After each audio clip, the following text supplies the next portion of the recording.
Going to cast on for our socks, and the recommended stitches for casting on for a woman's size 7 and below would be 56 stitches. 8 to 9.5 would be 64 stitches, and 10 or above would be 72 stitches.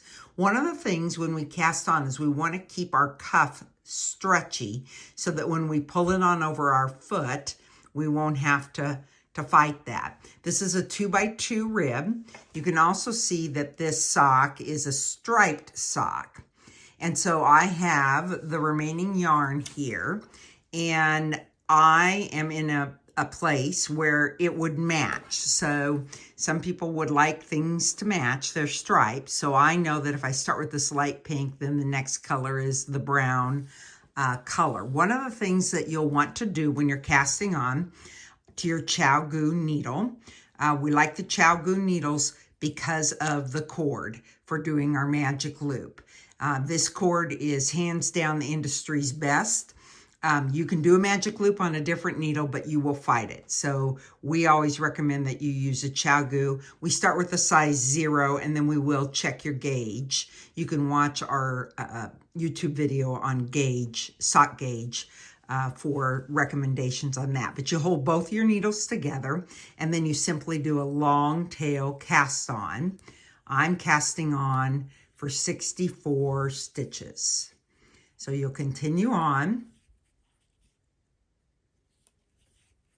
Once you've cast on your 64 stitches over both needles, you're going to want to gently pull out one of the needles so that the stitches are on one needle. Then you'll move those 64 stitches to the middle of your 24-inch needle. I have already marked the 32 stitches. At the dividing point between the 32 stitches, you'll pinch your cord, and the magic loop will begin to emerge, and you'll pull the loop out, moving the stitches to both the ends of both needles. Stitches on one needle, 32 stitches on the other needle. Our magic loop is here. Now we need to get ready to join them to work in the round. Very important that you check here between your needles to make sure that it's not twisted.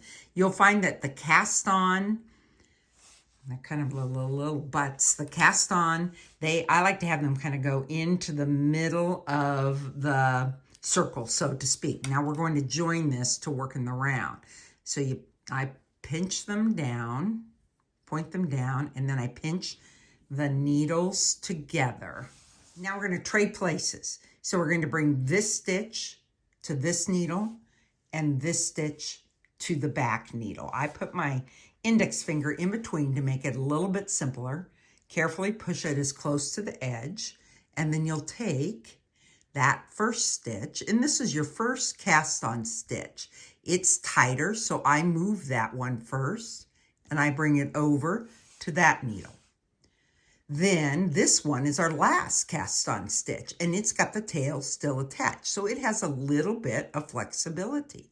And so I bring it up and over, and it's not really going to go anywhere. Just be careful.